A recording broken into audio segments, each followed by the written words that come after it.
Bonjour, je me suis beaucoup intéressé à la seconde moitié du XVIe siècle et au début du XVIIe, la période des guerres de religion. Mon attrait pour le drame y est sans doute pour quelque chose. En effet, la période est terrible, truffée d'assassinats, à commencer par la grande boucherie cauchemardesque que fut la Saint-Barthélemy, le 24 août 1572 et les jours suivants. Faut-il rappeler ici que les deux ducs de Guise de la période y furent assassinés, l'un en 1563, l'autre en 1588. Faut-il rappeler que deux rois de France furent assassinés, l'un en 1589, Henri III, l'autre en 1610, Henri IV. Que l'amiral de Coligny, brillant capitaine, fut l'une des premières victimes de la terrible date rappelée ci-dessus. Que le Condé de l'époque fut assassiné en 1569. J'ai toujours été attiré dès mon plus jeune âge par l'imagerie historique. Elle m'a toujours fait rêver.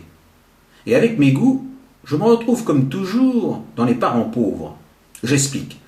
On trouve beaucoup moins d'images de cette période par rapport aux autres. On va trouver foison sur la guerre de 30 ans, autrement dit la première moitié du XVIIe siècle. Idem pour les conquistadors espagnols aux Amériques. Mais sur les batailles des années 1560, quasiment rien. La popularité d'Henri IV fait qu'on en trouve aussi bon nombre sur son règne. Mais sur ceux de Charles IX et d'Henri III, certes des tableaux, mais assez peu d'images. Enfin, on en fait vite le tour. J'ai l'impression d'une malédiction, dans le sens où tout ce que j'aime n'a jamais faveur des médias ou élites, de ces choses que l'on met en avant partout, que l'on trouve aisément sans chercher. Il me faut du coup creuser profond, fouiller longtemps, et loin d'avoir pitance.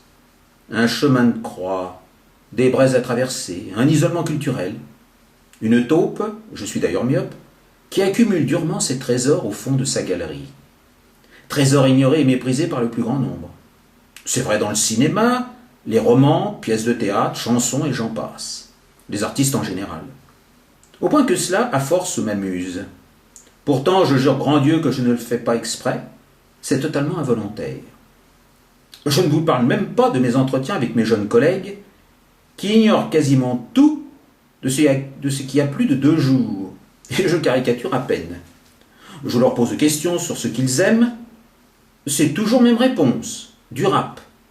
Comme je me refuse à être fermé, je vais goûter aux références qu'ils me donnent. Enfin, que j'ai un mal fou à obtenir, parce qu'ils me disent tous qu'ils n'ont pas d'idole. Ce n'est pas un secret que je sois à l'opposé, et depuis toujours bien plus jeune qu'eux aujourd'hui. Bon, à chaque fois, je suis au départ plutôt agréablement surpris, mais très vite mes oreilles souffrent, à un point qui me force à lâcher prise.